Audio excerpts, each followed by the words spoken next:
PPT를 준비했는데 최민식 부회장님 안 나오네요.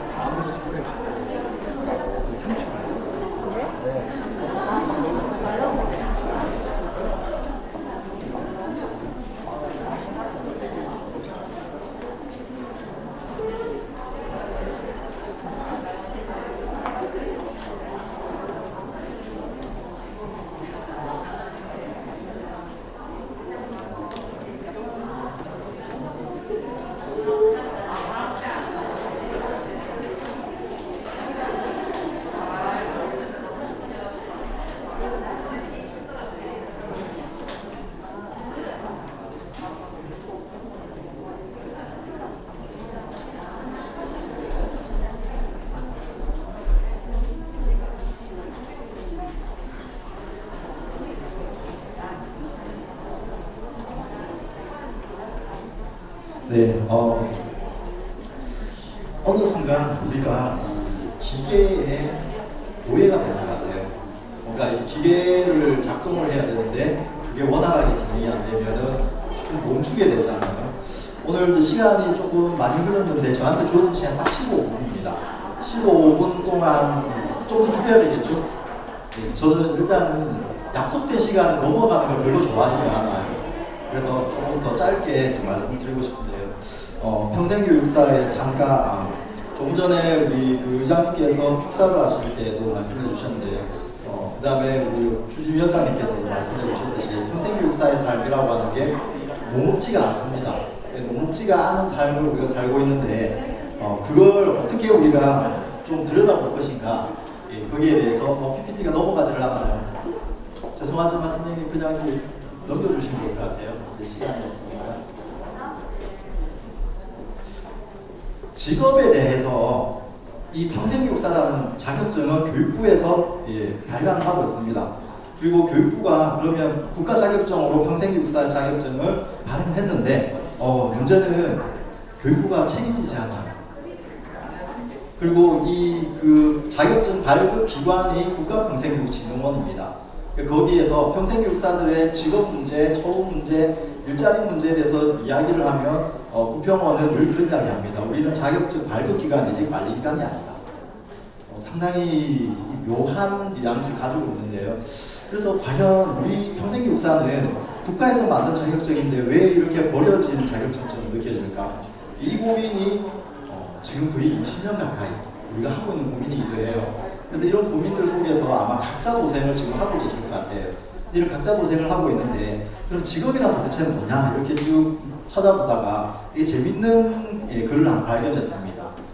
좋은 직업이라고 하는 직업학을 연구하시는 분들이 계시더라고요. 그래서 좋은 직업이란 뭐냐 봤더니 결국 돈을 많이 버는 게 아니다. 이 말은 왠지 평생교육사들한테 위안이 되는지 아니면 또 다른 단어의 이 아픔이 되는지 잘 모르겠지만 평생교육사들이 돈을 잘 못 벌어요. 그래서 그러면 사회를 잘 유지 발전시키기 위해 자기가 잘할 수 있거나 하고 싶은 일을 하면서 적절하게 돈을 번다. 평생교육사한테 딱 맞아요. 근데 우리는 늘 아픔이 있죠. 돈을 많이 벌었으면 좋겠어요. 근데 왜 이렇게 처우가 안 좋을까? 이게 좋은 직업이 아니라는 거잖아요. 근데 이렇게 정의를 보면 평생교육사는 좋은 직업이 아니에요. 그런데 우리는 끊임없이 평생교육사 자격증을 취득하고 끊임없이 평생교육사들이 탄생을 하고 이미 13만 명이 넘어가고 있습니다. 근데 그 중에 과연 얼마나 많은 사람들이 취업을 하고 있을까? 넘겨주시겠습니까? 계속 넘겨주세요. 여기입니다. 지금 보시는 게 국가평생교육진흥 홈페이지에 평생교육사와 관련된 페이지를 보면은요, 이런 통계가 하나 잡혀 있습니다. 2017년도에 나왔어요. 네, 보시면은 평생교육사들의 배치 현황이 쭉 나와 있는데 계산을 해보면은 2.5% 정도. 근데 이 통계는 공공영역에 취업한 평생교육사들입니다. 공공영역이라고 하면은 구청, 시청, 교육청, 그 다음에 도서관 이런 데 있잖아요. 거기에 취업하고 있는 평생교육사들이 2.5% 되고 있습니다. 2.5%라고 하는 것은 자격증을 가지고 사람들 중에서 저 정도밖에 취업을 못하고 있다. 이걸 문제 제기를 하면은 그런 이야기를 해요. 민간 영역에는 상당히 많은 평생교육사들이 취업을 하고 있습니다라고 이야기해요. 근데 놀랍게도 민간 영역에 얼마 정도 평생교육사가 배치되어 있는지에 대한 통계는 단 하나도 없습니다. 그럼 배치가 많이 되었다 안 되었다를 이야기하기 전에 우리 평생교육사들이 얼마만큼 일자리를 가지고 있는지에 대한 통계조차 국가는 가지고 있지 않다라는 거죠. 지역사회를 내려보면 더 마찬가지입니다. 그래서 저희 협회에서 지역별로 평생교육사들이 얼마만큼 자격증을 취득하고 그 인원들이 있는지 데이터를 좀 달라고 하면 없다고 해요. 지역별로 통계가 안 나와요. 그러면 울산 지역에 평생교육사 몇 명 있을까요? 혹시 아시는 분 계시나요? 그러니까 우리는 자격을 취득하고 있지만 누군가가 이 자격을 지원하고 관리할 수 있는 그 어떠한 장치도 없는 그런 상황에 지금 놓여 있는 거죠. 넘겨주시고요. 그렇지만 혹시 이 영화 보신 적 있으신가요? 증인. 그 자폐증을 앓고 있는 여고생이 돈을 밝히는 변호사를 만나게 됩니다. 근데 이제 변호사가 이제 개가천선하게 되는 그런 내용이긴 하죠. 근데 이때 이 아이가 물어봐요. 변호사는 좋은 직업이라고 생각하는 거예요. 그래서 여기서 묻습니다. 당신은 좋은 사람입니까? 근데 이 말이 저는 되게 울림이 좀 큰 것 같아요. 근데 이 영화를 제작하신 분도 평생교육사의 지인분이세요. 그래서 그 평생교육사 선생님이 이 영화 좀 봐주세요 하고 엄청 홍보하고 다녔어요. 근데 이 영화를 보면서 과연 우리 평생교육사는 그럼 좋은 사람인가? 근데 좋은 사람이란 뭘까? 근데 결국은 변호사는 약한 사람을 보호하는 사람이기 때문에 좋은 사람이라고 이야기해요. 그럼 우리 평생교육사는 약한 사람들을 보호하고 있을까? 근데 평생교육의 가장 중요한 가치가 교육에 소외되어 있는 사람들에게 교육의 기회를 제공하는 것이잖아요. 그 일을 1차 사명으로 여기는 평생교육사들은 역시 좋은 사람입니다. 그래서 여기에서 우리의 활동의 출발이 이루어져야 되겠다. 그런 생각을 하고 있는데요. 2017년도에 이 경제지에서 이런 이야기가 나왔어요. 자동화 시대를 살아남기 위해서 무엇을 해야 되느냐? 평생학습을 해라. 이게 무슨 말이냐 보면요. 전 세계에서 우리나라뿐만 아니라 모든 곳에서 평생학습 필요하다라고 이야기를 하는 거죠. 평생학습 필요하다고 이야기하고 필요하다고 느끼고 있지만 정작 그 평생학습을 작동시키고 성장시키고 있는 평생교육사는 필요한가에 대해서 의문을 제기하시는 분들이 엄청나게 많아요. 최근에 모 인사와 회의를 하면서 그런 이야기를 했습니다. 평생교육사의 전문성을 누군가 물어봤을 때 제대로 대답하기 힘들더라. 그런 이야기를 하는 거예요. 그러면서 비교한 게 사회복지사는 이런 전문성을 가지고 있는데 평생교육사는 이러이러한 역할들을 하는 것을 이야기하기가 쉽지 않더라. 그분은 평생교육에 아주 중요한 역할을 하시는 분이에요. 그래서 제가 이렇게 대답을 했습니다. 저 지금 복지관에 나가면요, 사회복지사 그 누구보다도 더 일을 잘할 자신이 있습니다. 그런데 저는 복지관에 취업을 못해요. 이유는 사회복지사 자격증이 없기 때문입니다. 그 말은 사회복지사의 전문성을 담보해주는 힘은 법에 있다는 거죠. 법에 명시되어 있어요.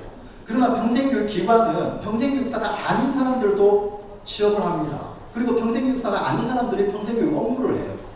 왜냐? 법에는 평생교육사 몇 명 이상만 배치하면 된다라고 나와 있기 때문에 사회복지사업법에는요, 사회복지 업무는 사회복지사만 하도록 명시되어 있어요.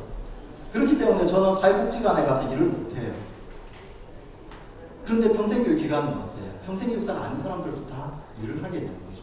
근데 이런 구조들을 봤을 때 평생교육사가 지금까지 자격제도만 계속적으로 발전해왔지 운영 관리에 대해서는 국가가 전혀 책임지고 있지 않다라는 거죠. 이런 현실적인 우리 어려움들이 있는데 끊임없이 세상은 평생교육, 평생학습이 활성화된다라고 이야기합니다. 그리고 엄청나게 성장을 해왔어요. 그런데 우리 평생교육사들은 과연 성장을 했는가?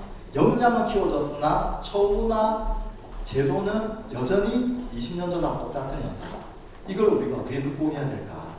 이런 어려움들을 저희 협회에서 끊임없이 고민을 하고 교육부를 상대로 속된 말로 싸우기도 하고 부평원을 상대로 파트너가 되어서 뭔가를 추진하기도 하고 안 되면은 국회를 찾아가기도 하고 그렇게 해도 참 안 풀리는 게 이 평생교육법 자체가 규제를 하는 법이 아니라 진흥을 하는 법이기 때문에 상당히 느슨하다라는 거죠. 그리고 평생교육사 자격증은 뭔가 이렇게 직무에 딱 맞춰서 일을 할 수 있는 하나의 전문 자격증이 아니라 진흥을 하는 자격증이라고 생각을 한다는 거죠. 그럼 사회가 그걸 받아들일 수 있을 때 우리 평생교육사들의 이 자격증의 가치가 발현되는데 아직까지 우리 사회는 이렇게 평생교육이 활성화되어야 된다고 이야기하고 있음에도 불구하고 여전히 평생교육사들의 문제를 받아들이지 않고 있다는 거죠. 그런 부분에서 지금 현재 이 울산에 이런 협회가 창립을 한다는 것은 상당히 의미가 있고요. 그다음 특히나 지금 사회적으로 다 어려운 상황에서 전국적으로 지금 우리 울산광역시 평생교육사협회 창립을 주목하고 있습니다. 이 어려운 시기에 이렇게 멋들어지게 정말 준비를 하시고 이렇게 많은 분들이 오셔가지고 우리 문제를 이제 함께 논의할 파트너가 되었다는 것은 정말 저희들한테 기쁜 일이라고 생각합니다.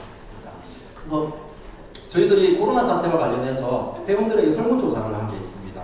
그리고 이걸 저희들이 그 라이브 방송으로 진행을 했었는데요. 가장 어려운 점이 뭐냐? 결국은 프로그램이 중단되었다는 거죠. 왜 프로그램이 중단되느냐? 모든 사회가 지금 어려움에 처한 것 맞습니다. 그러나 다 멈추지는 않아요. 작동되어야 될 것들은 작동이 되어야 됩니다. 그런데 평생학습관은 전부 문 닫았어요. 이 평생교육을 삶의 문제로 들여다보기 전에 부차적인 문제로 사회는 인식하고 있다는 거죠. 그래서 지금 당장에 필요한 게 아니다라고 하기 때문에 다 문 닫았어요. 여기 지금 아마 강의하시는 분들 많으실 건데요. 강의들이 다 취소되고 있잖아요. 심지어는 내일 강의 가야 되는데 오늘 취소되고 합니다. 그러니까 이게 교육이라고 하는, 평생교육이라고 하는 것을 어떻게 바라보고 있는가. 근데 여기에서 소수의 의견이지만은 불안감과 무기력감에 빠지는 우리 평생교육사들의 모습을 볼 수 있다는 거죠. 넘겨주시고요. 그러면 이분들이 그렇다고 가만히 있느냐? 아니에요. 지금 보시는 것처럼 이렇게 다양하게 우리 사회의 문제 해결을 위해서 개인적으로 참여를 하고 있습니다. 그래서 성금도 많이 내시고요. 캠페인도 많이 하시고 직접 현장으로 달려가신 평생교육사들도 계십니다. 이렇게 하고 있는데 문제는 이러한 것들이 공론화되지 않고 있다는 거죠. 개인적인 움직임들은 많이 있지만 평생교육계가 움직이는 모습은 거의 없다는 겁니다. 그래서 어떤 지자체장은 그런 이야기를 합니다. 사회가 문제가 생기니까 평생교육 하는 사람들은 다 안 보인다는 거예요.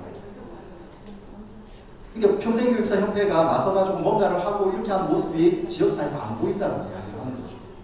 그래서 그 평생교육은 평온한 상황에서 취미와 교양, 여가에 머물고 있지 않느냐라는 비판을 하고 있다는 거죠. 그러나 우리들의 움직임은 이렇게 엄청나게 많이 진행되고 있습니다.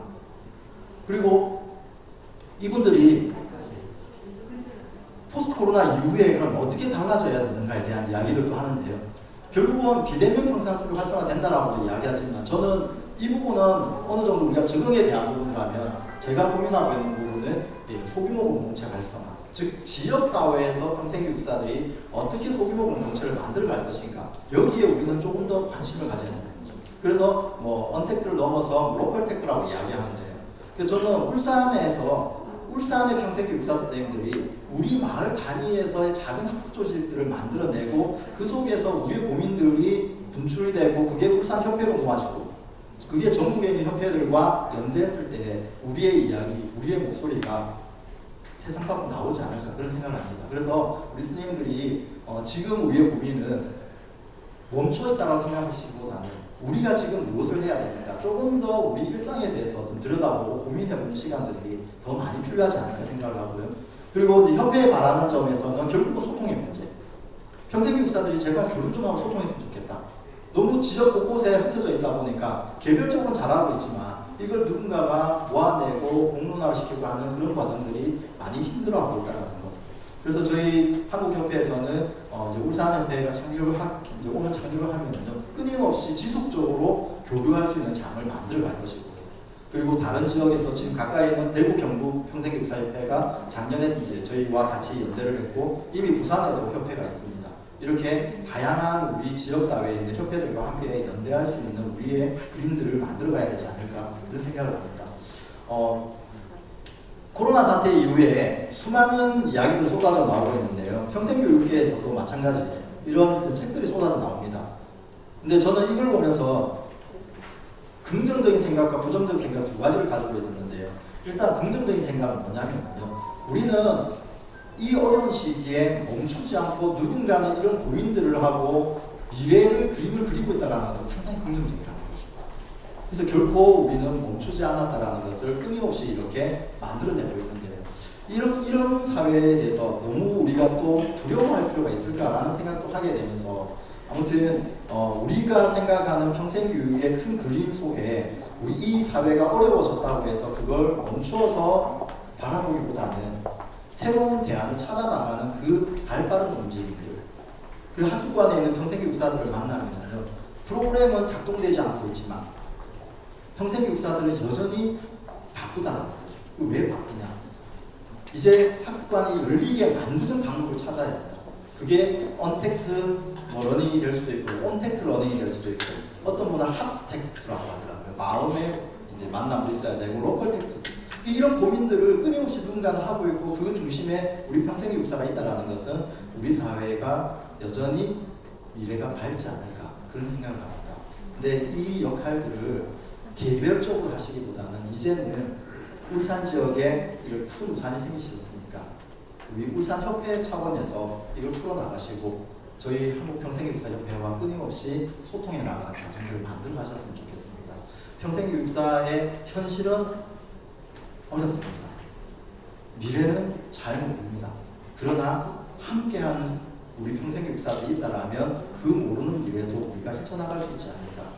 늘상 진부한 말이지만 길은 우리가 만드는 것이잖아요. 남이 안 만드는 거죠. 그래서 오늘 이 행사가, 이 창립총회가 울산의 평생교육사들의 밝은 미래에 첫발을 내딛는 그런 의미 있는 행사가 되기를 바라면서 제 이야기는 마치도록 하겠습니다. 고맙습니다.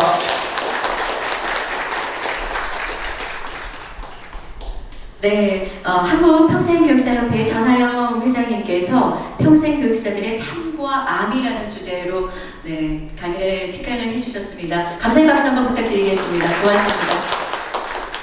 자, 계속해서 평생교육사의 육진분류법을 만드신 동의대학교 김진화 교수님을 모시고 울산 평생학습의 미래와 또 평생교육사의 비전이라는 주제로 특강을 진행을 하도록 하겠습니다. 우리 교수님을 무대로 모실 텐데요. 박수 한번 부탁드리도록 하겠습니다.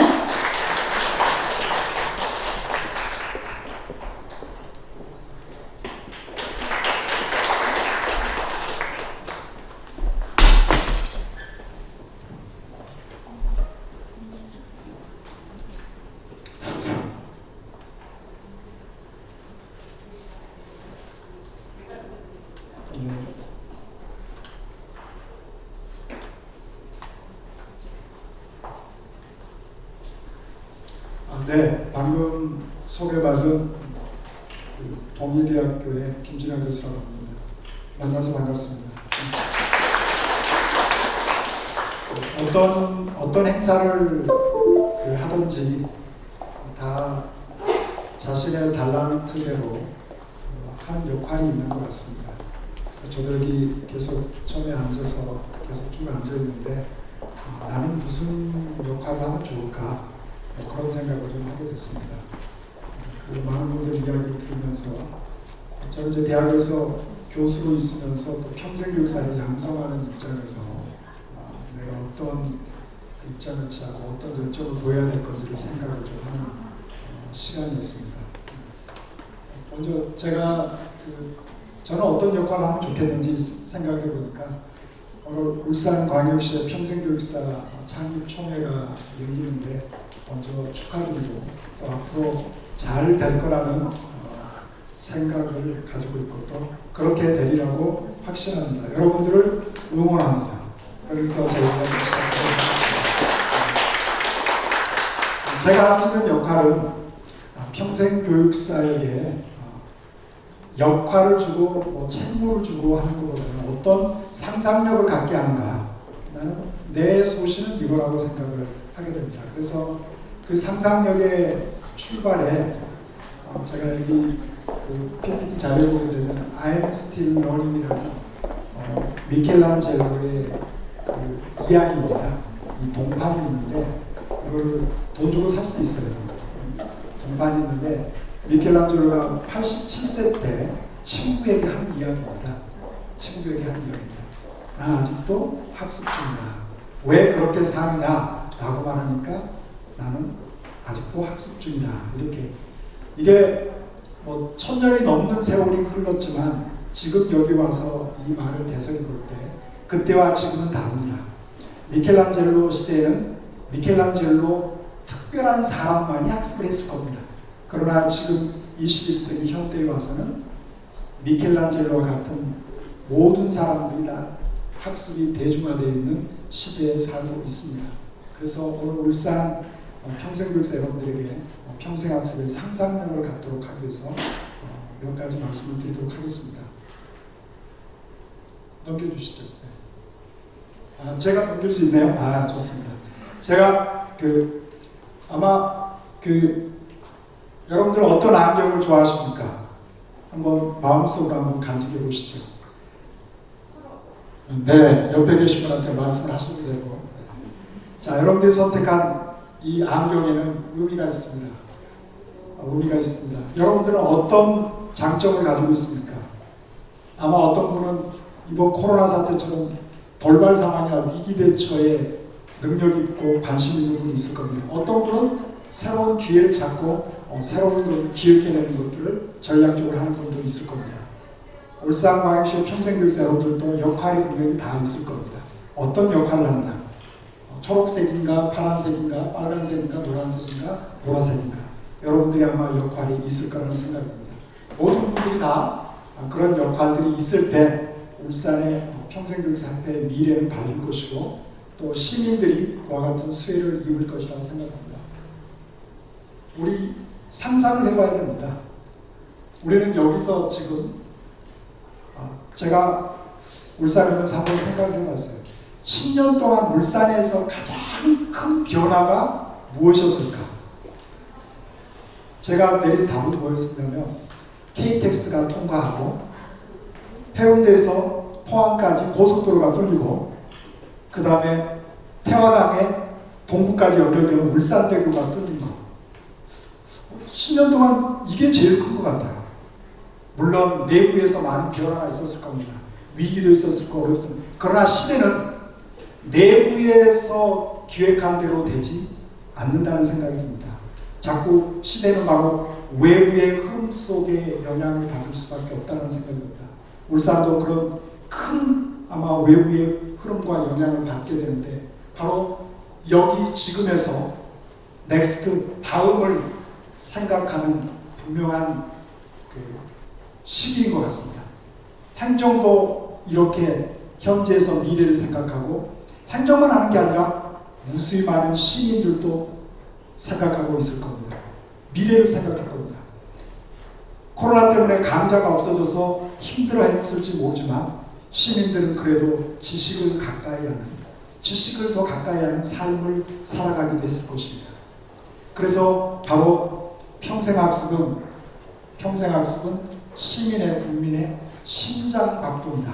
만약에 그 사회에 학습하는 시민이 없으면 그 사회는 곧바로 앞으로 몇 년이 어떻게 될지 모릅니다. 그래서 학자들은 이런 이야기 합니다. 평생학습은 헛비트다. 심장박동이다. 울산시의 심장박동은 시민들이 얼마만큼 평생학습에 관여하느냐에 달려 있습니다. 우리 평생교육사는 시민의 심장박동에 귀를 기울여야 됩니다. 청진기를 두고 시민의 심장박동이 어떤 건지 우리는 기울여야 될 거라는 생각을 합니다. 평생학습의 상상력입니다. 저는 평생학습이 뭐냐라고 이렇게 물어보면 지적 웰빙이라고 이야기를 합니다. 지적 웰빙. 평생교육사가 뭘 하느냐? 그럼 모든 다수의 시민들의 지적 웰빙을 책임지는 자다. 이렇게 이야기를 합니다. 우리는 흔히 행복을 이야기하고 삶의 질을 이야기하면서 먹는 거, 운동하는 걸 이야기를 합니다. 그러나 우리의 신체의 일부 중에 현대 사회에서 21세기에서 가장 많이 쓰는 신체의 일부가 어디입니까? 눈이고 귀고 생각입니다. 신체의 일부 중에서 가장 많이 쓰는 시대가 바로 지금은 어디냐면 이 머리입니다. 리얼하게 표현하면 머리통입니다. 가장 많이 씁니다. 그 머리통을 책임지고 있는 사람이 누군가요? 바로 평생교육사입니다. 우리는 지적 웰빙을 책임지고 있는 사람입니다. 지적 웰빙을 책임지고 있는 사람입니다. 세 번째입니다. 우리는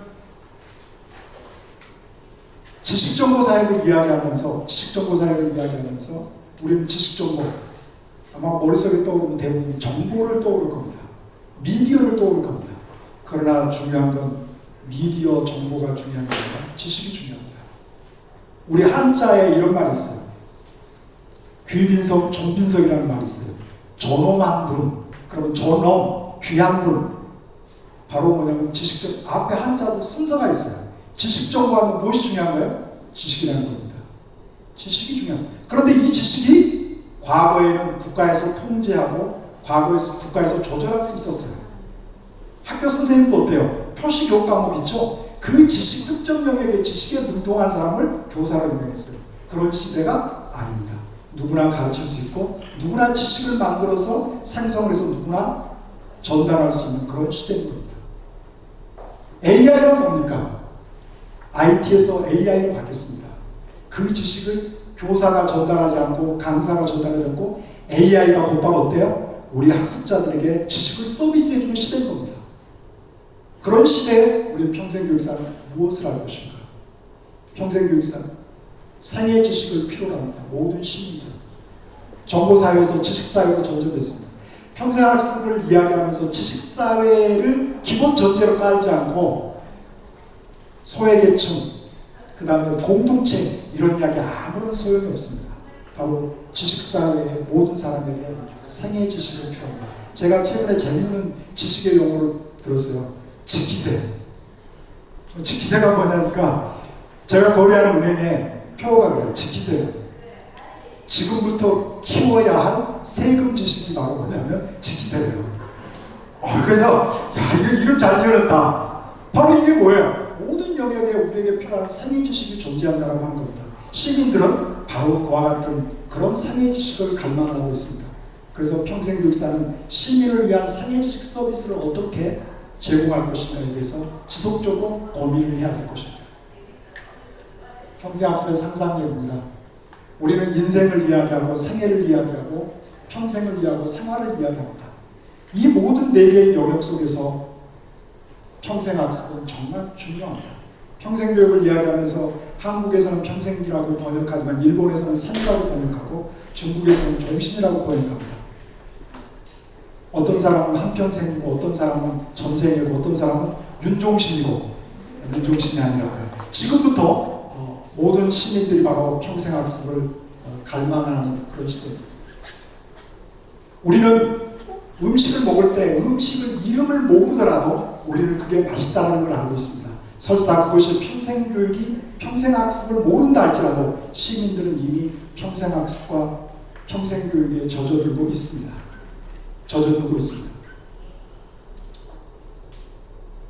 우리는 시민들이 평생학습에 참가하도록 해야 되고 그들이 참가하도록 해야 되고 또 그들이 참가하고 참여해서 그들이 새로운 기획을 같이 하는 참여하는 것까지 관여할 수 있는 그런 데 관심을 기울여야 됩니다. 평생교육사는 시민들을 평생교육 기관에 참가시키는 것만 만족하지 말고 그 속에서 그들이 어떤 의미를 발견하고 그들이 도시발전, 시민의 지역사회 발전을 위해서 본인들의 생각과 의견을 어떻게 기획 속에, 계획 속에 반영하도록 할 것인가. 예를 들어서 지역마다 보면 그 시민, 지역 예산 심의관 이런 제도가 있죠. 그렇듯이 바로 교육에 대해서 시민들이 어떻게 참여할 것인가도 관심을 기울여야 될 것입니다. 작년에 제가 울산에 평생교육 발전교육을 수립하면서 평생학습 시민기획단 워크숍을 한 적이 있었어요. 시민들에게 많은 것들이 나왔습니다. 이런 것들이 활성화된다 그러면 울산이 달라지리라 생각됩니다. 우리가 생각하는 시민은 과거처럼 피교육자가 아닙니다.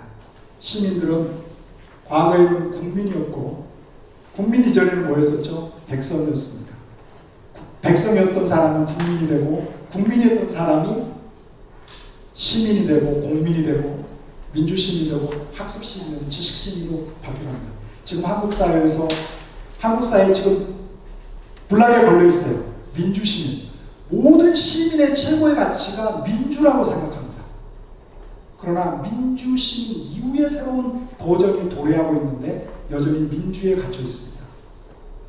민주에 갇혀 있습니다. 민주시민 이후의 버전은 학습하는 시민이고 지식시민입니다. 이거는 세종대왕의 한글을 만드신 것과도 연계되어 있습니다.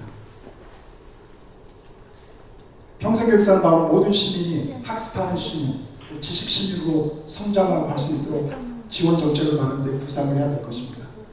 평생학습은 한국에서 정말 평생학습은 머릿속에 딱 떠오르는 것은 인생백세죠.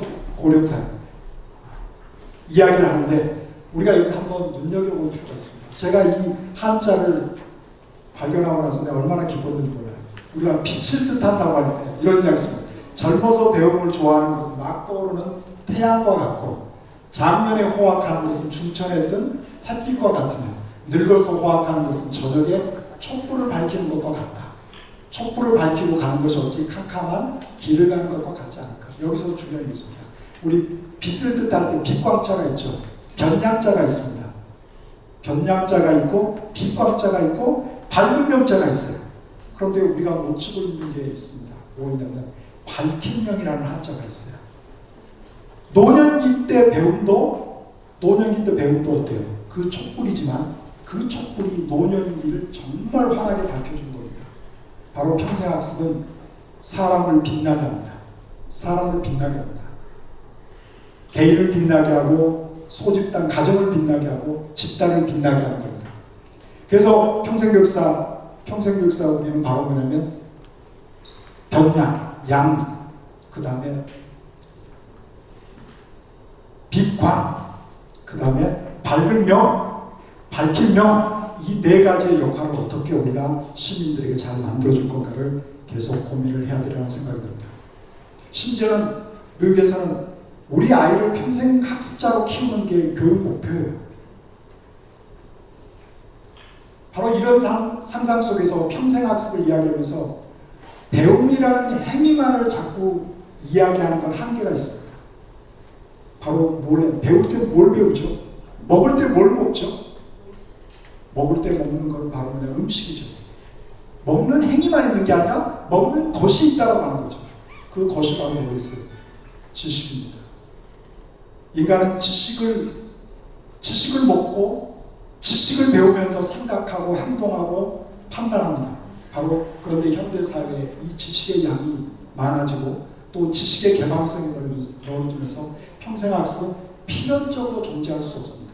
아무리 정책이 없고 아무리 제도가 취약하다 할지라도 평생학습 시대는 거스를 수 없습니다. 지금의 평생교육, 여러분 생각해요. 국가에서 평생교육사협회 10개 도시가 만들어졌다고 했는데 평생교육 국가에서 지원했나요? 지원하지 않았더라도 평생교육, 평생학습은 거스릴 수 없습니다. 이거는 일시적으로 끝날 수 있는 현상이 결코 아닙니다. 이거는 시대적 대흐름이고 대존재입니다. AI가 만들어진 게 평생학습과 밀접한 관련이 있습니다. 서구사회는 이미 그런 걸 대비했던 겁니다. 평생교육, 평생학습은 단지 소외계층, 취약계층의 배움의 기회를 제공하는 차원을 더 뛰어넘습니다.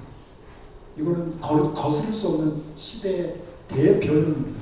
바로 지식사회와 이 지식사회에서 지식을 통해서 생활하는 현대인, 그리고 그들과 함께하는 시민들, 여기에 초점을 맞춥니다. 그래서 평생학습은 시민의 지식 플랫폼을 어떻게 만들어줄 건가도 고민을 해야 될 겁니다. 평생교육사가 만나는 사람들은 학습자만 만나는 게 아니라 강사들을 만납니다. 지식인들을 만납니다. 그러면서 평생학습은 제도와 사회 시스템으로 만들어지는데 특히 한국이 이게 어려운 건 지식사회 이제 시작입니다. 앞으로 1000년을 더 지식사회로 갈 겁니다. 그 지식사회는 AI도 있고 다양한 형태들이 나타나게 될 것입니다. 지금은 지식사회의 시작이고 평생학습의 시작인 겁니다. 아마 1000년 후에 평생교육사협회, 100년 후에 평생교육사협회의 비전을 상상할 수 있어야 될 겁니다.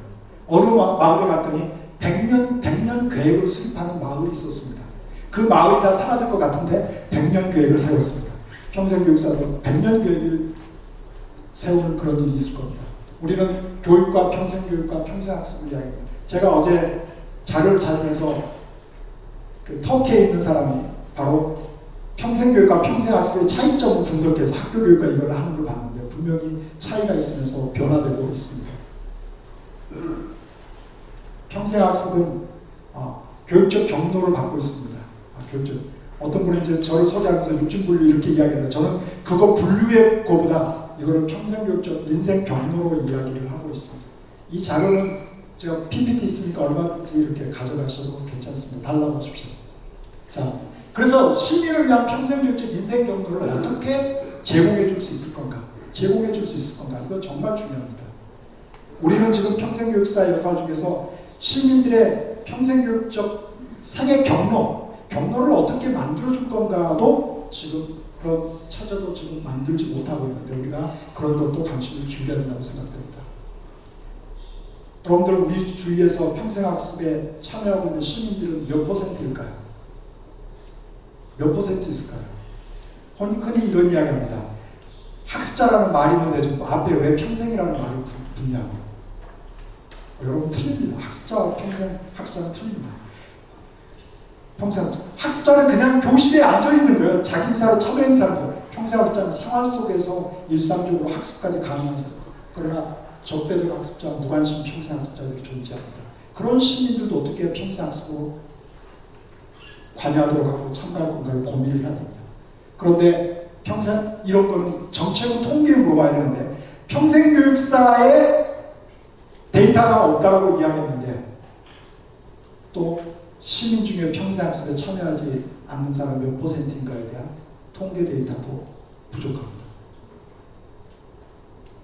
우리는 평생학습은 2년이고 평생학습은 그냥 배우는 거라고 생각합니다. 그러나 여러분들 중요한 포인트가 있습니다.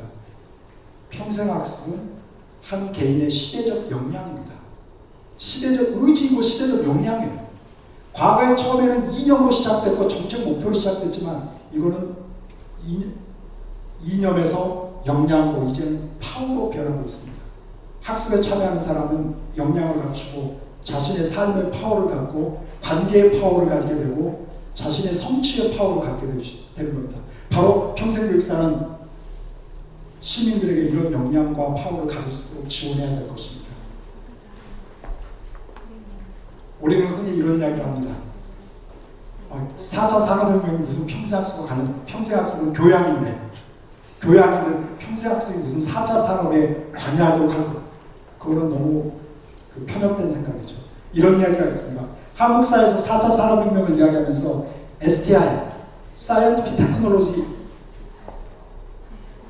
Information에 관심을 기울이는데 중요한 4차 산업혁명을 성공하기 위해서는 뭐가 있어야 되냐면 DUI, Doing, Using, Interacting. 이게 있지 않고서 결코 4차 산업혁명을 성공할 수 없다고 하는 겁니다. 바로 그 속에서 사람들은 끊임없는 일자리를 찾아가고 있습니다. 지금 현재 일자리가 20년에는 60%가 없어진다고 하죠. 그럼 새로운 일을 어떻게 찾을 거예요? 학교교육에서 찾기 어렵습니다. 평생학습에서 찾을 수밖에 없습니다. 바로 뭐냐면 울산 시민의 새로운 일자리 창출도 바로 평생학습으로 세순 패러다임입니다. 제가 여기서 세순 패러다임이라고 하는데 여러분들 세순의 힘은 얼마나 강력한가요? 세순의 힘은 강력합니다. 저는 선택과 집중의 시대에는 올드하고 진부한 겁니다. 이제는 선택과 집중이 아니라 탐색과 시도입니다. 탐색 틈이 보이면 어때요? 적극적으로 시도할 수 있는. 바로 평생교육사는 시민들이 어때요? 틈새를 발견하고 돌출되는 게 있다면 과감하게 어때요? 시도할 수 있도록 시도할 수 있는 그와 같은 역할을 키워줄 필요가 있다는 겁니다. 평생학습은 거대한 사회 시스템을 만들고 있습니다. 예를 들어서 시청에 보니까 수소경제 하면서 수소차가 많더라고요. 그러나 수소경제는 이야기할 줄 모르지만 그러나 인류 사회는 거대한 학습경제 시대입니다. 한국 사회에서 학습경제는 이야기하지 않습니다. 거대한 학습경제 시대입니다. 서구학자들이 이런 책들을 씁니다. 바로 울산의 새로운 학습 경제는 바로 평생학습으로 가능할 겁니다. 이런 상상력 속에서 평생학습이 확산되면서 지역사회 다양한 시민들의 주체들이 만들어지고 있습니다. 이거는 국가에서 양성하지도 않고 평생학습과 연계된 다양한 그 중심에 누가 있죠? 평생교육사가 있습니다. 이런 새로운 시대의 새로운 주인공들이 이 시대의 이 지역사회 울산에도 넘쳐날 거라고 생각합니다. 점점 넘쳐날 거죠. 그런데 그 중에서 역할을 중요하게 할 바로 평생교육사일 겁니다.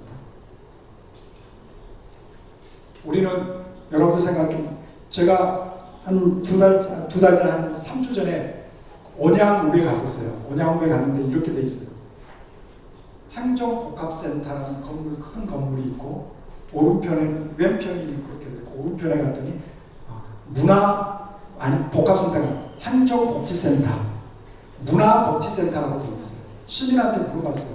저기가 둘 다 복지센터냐? 그러게 말해요. 나도 두 개가 뭔지 모르겠어요. 이렇게 이야기하는 거예요. 복지의 시대가 보편화되는 건 좋습니다. 그러나 우리는 복지의 시대 이후를 준비를 해야 됩니다.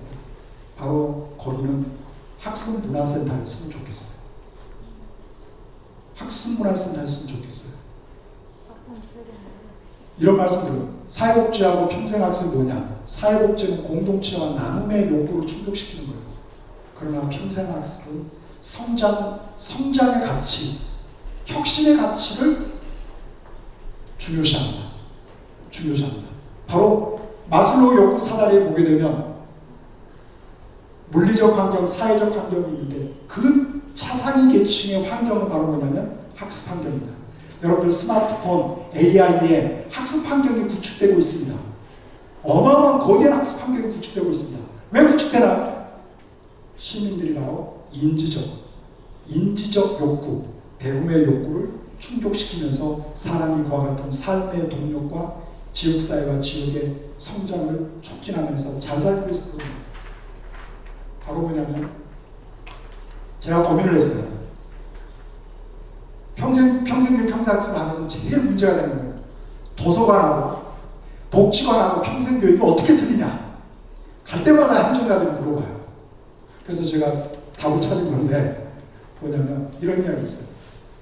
독서는 숲속에서 길을 찾게 하는 것이고 그 길을 찾게 하는 것이고 그러나 그 길을 가게 하는 목적지까지 가게 하는 그 길을 독서만 가지고 안 되고 뭐가 있어야 된다는 거죠?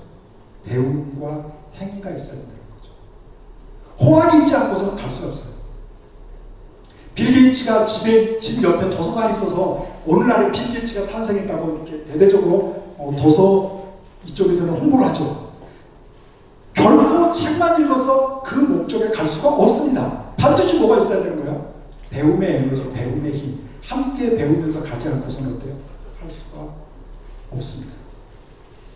사회복지는 나눔의 가치를 추구합니다. 평생학습은 성장의 가치를 추구합니다. 시민들은 평생학습에 끌리고 있습니다. 또 쏠리고 있습니다. 그들은 또 그 속에 푹 빠지고 있습니다. 그 푹 빠지는 사람이 있기에 우리가 행복한 거겠죠. 그러면서 그들은 또 들끓는 축제를 만들어내고 있습니다. 이와 같은 흐름은 앞으로도 계속 확산될 거라고 생각합니다. 그 속에서 시민들은 바로 다양한 실천들을 경험합니다. 생활 실천, 사회적 실천, 직업적 실천, 창조적 실천들을 경험. 이것들이 누적될 때는 바로 그 사회의 에너지가 될 것입니다. 우리 행복을 좋아하죠. 행복의 공식이 있는데 행복에 보면 생존, 내가 잘 먹고 잘 살아야지 행복하다. 두 번째는 관계가 형성돼야지 행복하다. 그러나 더 중요한 건 관계가 행복되더라도 내가 성장하고 있다라고 하는 것을 느끼지 못하면 행복감이 극하강한다는 겁니다. 바로 성장의 모멘텀은 바로 무엇에 있느냐? 학습의 모멘텀에 있습니다. 바로 그 학습의 모멘텀을 책임지는 사람은 누구죠? 평생교육사입니다. 그러면서 사회 시스템을 만들어 갑니다. 부족하지만 사회 시스템을 만들어 갑니다. 평생학습은 처음에는 조그만 사례였습니다. 케이스였어요.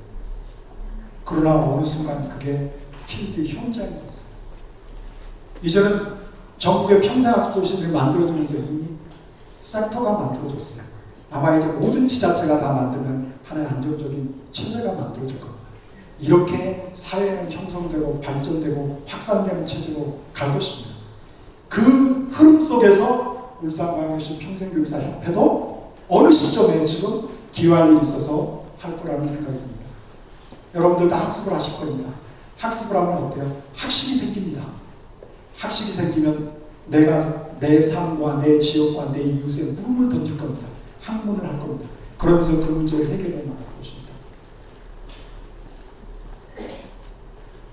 마지막으로 독서하는 것은 숲속에서 길을 찾는 것이요. 그 길은 오직 인내하는 배움, 호학으로 갈 수 있다. 평생학습 상상력이 답입니다. 바로 그 평생학습 상상력의 답에 대답하고 함께 그걸 헤쳐나가는 중요한 역할을 하는 건 바로 평생교육사이고, 바로 울산광역시 평생교육사가 그와 같은 일들을 시민을 위해서 또 행정을 위해서 그와 같은 일을 할 것이라고 생각하면서 제 이야기를 마치도록 하겠습니다. 경청해 주셔서 고맙습니다. 네, 동의대학교 김진월 교수님의 평생학습의 미래와 평생교육사의 비전이라는 주제로 멋지게 특강을 해주셨는데요. 의미 시간 함께 해주신 강사님께 감사의 박수 부탁드리도록 하겠습니다.